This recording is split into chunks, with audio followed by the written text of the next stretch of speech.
Now I wanted to address something while I'm sitting here making my rice. So one thing, I ran into a guy in the gym this week, and he was talking about, he lost a bunch of weight. He wanted to go back on and start bulking. And I looked at him and I told him that was a huge mistake. So the guy, I praised him for losing a bunch of weight, but told him, in a nice way or not so nice way, that he was still fat. And I broke it down to him, that, his insulin sensitivity was still not where it needs to be. He's probably still sitting at 22 to 25% body fat. And, if you're over 15% body fat, you don't really have any business doing a bulk. He kept praising me on how I looked, and I told him, I was like, right now, I have started cutting because I let myself get too fat, right? So I let myself get higher than 15% body fat.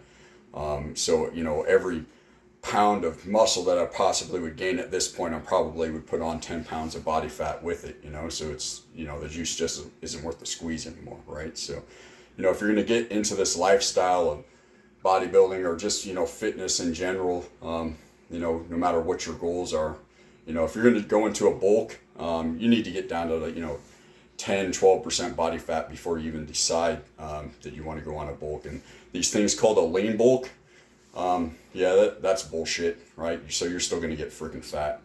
Go out there, freaking put in the work, lose the weight, and then, see what you're working with, and then decide, if you need to start bulking from there, right?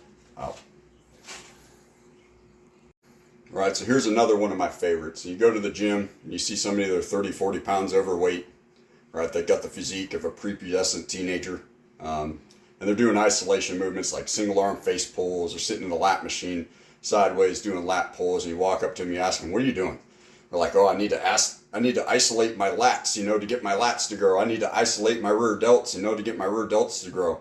I was like, okay, well, you can't see if they're growing because you've got 30 or 40 pounds of fat covering them. Also, you're not doing any of the compound movements to build muscle mass, right? They see Nick Walker, they see Justin Shire doing these things on Instagram, or they're watching these guys on YouTube, and they forget that these guys are top level pros, right? So these guys have put on all the mass that they need to put on. They're just trying to get those fine details, so that they can go out there and win the biggest shows in the world.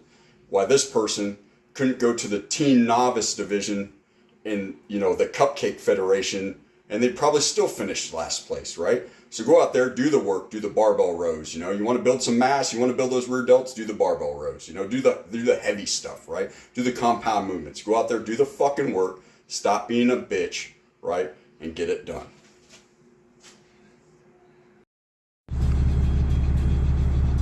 So here's one of my favorites, the hardest worker in the gym shirt. Every time I see someone wearing that shirt, it makes me laugh, because they should just rebrand it to I don't know what I'm doing, so I'm just going to throw everything at it shirt.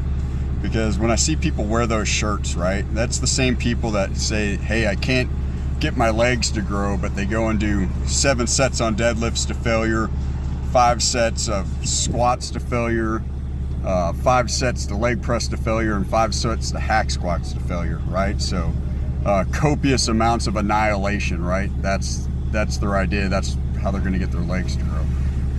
That shirt should be handed out with a Darwin Award, right? So what I want a shirt to say is, how about the most efficient person in the gym award? Yeah, how about that one? That one will work a lot better than the hardest worker in the gym, right? So if you don't know what you're doing, you can't get your muscles to grow, go hire a coach that knows what they're doing, right? They'll help you out.